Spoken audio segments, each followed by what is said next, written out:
Modi ಮಿತಮಂತ್ರ ಪಾಲಿಸಿದ R ಅಶೋಕ್ಗೆ ಈಗ ಶಾಸಕ ಪ್ರದೀಪ್ ಈಶ್ವರ್ ಟಾಂಗ್ ಕೊಟ್ಟಿದ್ದಾರೆ. ಅಶೋಕಣ್ಣ ಮೋದಿ ಅವರಿಗಿಂತ ದೊಡ್ಡವರ ಅಂತ ಟಾಂಗ್ ನೀಡಿದ್ದಾರೆ. ಅಶೋಕಣ್ಣ ಮೋದಿ ಅವರಿಗಿಂತ ದೊಡ್ಡವರ ಪ್ರದೀಪ್ ಈಶ್ವರ್ ಟಾಂಗ್ ಕೊಟ್ಟಿರುವಂತದ್ದು. ಅಶೋಕಣ್ಣನಿಗೆ ಮೋದಿ ಅವರಿಗಿಂತ ಒಳ್ಳೆಯ ಇಂಗ್ಲಿಷ್ ಬರುತ್ತೆ. ಮೋದಿ ಅವರಿಗಿಂತ ಒಳ್ಳೆಯ ಆಡಳಿತಗಾರ ಅಶೋಕಣ್ಣ. ಮೋದಿ ಅವರು ಬೆಂಗಾವಲು ವಾಹನ ಕಡಿಮೆ ಮಾಡಿಕೊಂಡ್ರು.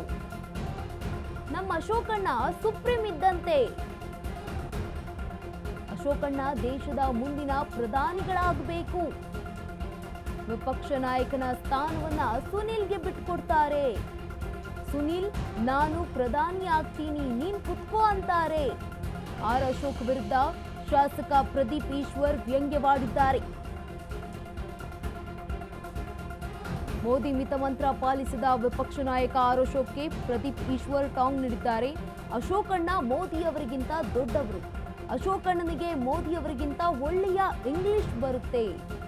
ಮೋದಿ ಅವರಿಗಿಂತ ಒಳ್ಳೆಯ ಆಡಳಿತಗಾರ ಅಶೋಕಣ್ಣ ಅಂದಿದ್ದಾರೆ. ಮೋದಿ ಅವರು ಬೆಂಗಾವಲು ವಾಹನವನ್ನ ಕಡಿಮೆ ಮಾಡಿಕೊಂಡಿದ್ದಾರೆ. ಆದರೆ ನಮ್ಮ ಅಶೋಕಣ್ಣ ಸುಪ್ರೀಂ ಇದ್ದಂತೆ ಅಂತ ಮಾತನಾಡಿದ್ದಾರೆ. ಅಶೋಕಣ್ಣ ದೇಶದ ಮುಂದಿನ ಪ್ರಧಾನಿಗಳಾಗಬೇಕು. ವಿಪಕ್ಷ ನಾಯಕನ ಸ್ಥಾನವನ್ನ ಸುನಿಲ್ಗೆ ಬಿಟ್ಟು ಕೊಡ್ತಾರೆ. ಸುನಿಲ್, ನಾನು ಪ್ರಧಾನಿ ಆಗ್ತೀನಿ, ನೀನು ಕುತ್ಕೋ ಅಂತಾರೆ. ಆರ್ ಅಶೋಕ್ ವಿರುದ್ಧ ಶಾಸಕ ಪ್ರದೀಪ್ ಈಶ್ವರ್ ವ್ಯಂಗ್ಯವಾಡಿದ್ದಾರೆ. ಮೋದಿ ಮಿತಮಂತ್ರ ಪಾಲಿಸಿದ ಆರ್ ಅಶೋಕ್ಗೆ ಇದೀಗ ಪ್ರದೀಪ್ ಈಶ್ವರ್ ಟಾಂಗ್ ಕೊಟ್ಟಿರುವಂತದ್ದು. ಅಶೋಕಣ್ಣ ಮೋದಿ ಅವರಿಗಿಂತ ದೊಡ್ಡವರು ಅಂತ ಹೇಳಿದ್ದಾರೆ. ಅವರು ಈಗ ಸರ್ ಅಶೋಕಣ್ಣ ಮೋದಿ ಅವ್ರಿಗಿಂತ ದೊಡ್ಡವರು. ಯಾಕೆಂದರೆ ಅಶೋಕ್ ಅವ್ರಿಗೆ ಮೋದಿ ಅವ್ರಿಗಿಂತ ಒಳ್ಳೆ ಇಂಗ್ಲೀಷ್ ಬರುತ್ತೆ. ಅವರು ಮೋದಿ ಅವ್ರಿಗಿಂತ ಚೆನ್ನಾಗಿ ಇಂಗ್ಲೀಷ್ ಮಾತಾಡ್ತಾರೆ. ಮೋದಿ ಅವ್ರಿಗಿಂತ ಒಳ್ಳೆ ಅಡ್ಮಿನಿಸ್ಟ್ರೇಟ್ರು ಅಶೋಕಣ್ಣ.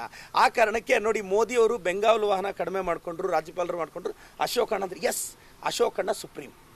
ಅಶೋಕಣ್ಣ ನನಗೆ ಗೊತ್ತಿರೋ ಪ್ರಕಾರ ಅವರು ಈ ದೇಶದ ಮುಂದಿನ ಪ್ರಧಾನಿಗಳಾಗಬೇಕು ಅಂತ ಕನಸು ಕಾಣ್ತಾ ಇದ್ದಾರೆ. ಅದಕ್ಕೆ ಅವರು ವಿರೋಧ ಪಕ್ಷದ ನಾಯಕ ಸೀಟನ್ನು ಸುನೀಲ್ ಅವ್ರಿಗೆ ಬಿಟ್ಕೊಡ್ತಾ ಇದ್ದಾರೆ. ಸುನೀಲ್, ತಗೋಪ್ಪ, ನಾನು ಪ್ರಧಾನಿ ಆಗ್ತೀನಿ, ನೀನು ಕುತ್ಕೋಪ್ಪ ಅಂತ. ಈಗ ಸರ್ ಅಶೋಕಣ್ಣ ಮೋದಿ ಅವ್ರಿಗಿಂತ ದೊಡ್ಡವರು. ಯಾಕೆಂದರೆ ಅಶೋಕ್ ಅವ್ರಿಗೆ ಮೋದಿ ಅವ್ರಿಗಿಂತ ಒಳ್ಳೆ ಇಂಗ್ಲೀಷ್ ಬರುತ್ತೆ. ಅವರು ಮೋದಿ ಅವ್ರಿಗಿಂತ ಚೆನ್ನಾಗಿ ಇಂಗ್ಲೀಷ್ ಮಾತಾಡ್ತಾರೆ. ಮೋದಿ ಅವ್ರಿಗಿಂತ ಒಳ್ಳೆ ಅಡ್ಮಿನಿಸ್ಟ್ರೇಟ್ರು ಅಶೋಕಣ್ಣ. ಆ ಕಾರಣಕ್ಕೆ ನೋಡಿ, ಮೋದಿ ಅವರು ಬೆಂಗಾವಲು ವಾಹನ ಕಡಿಮೆ ಮಾಡಿಕೊಂಡ್ರು, ರಾಜ್ಯಪಾಲರು ಮಾಡಿಕೊಂಡ್ರು.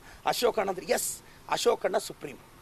ಅಶೋಕಣ್ಣ ನನಗೆ ಗೊತ್ತಿರೋ ಪ್ರಕಾರ ಅವರು ಈ ದೇಶದ ಮುಂದಿನ ಪ್ರಧಾನಿಗಳಾಗಬೇಕು ಅಂತ ಕನಸು ಕಾಣ್ತಾ ಇದ್ದಾರೆ. ಅದಕ್ಕೆ ಅವರು ವಿರೋಧ ಪಕ್ಷದ ನಾಯಕ ಸೀಟನ್ನು ಸುನೀಲ್ ಅವ್ರಿಗೆ ಬಿಟ್ಕೊಡ್ತಾ ಇದ್ದಾರೆ. ಸುನೀಲ್, ತಗೋಪ್ಪ, ನಾನು ಪ್ರಧಾನಿ ಆಗ್ತೀನಿ, ನೀನು ಕುತ್ಕೋಪ್ಪ ಅಂತ. ಈಗ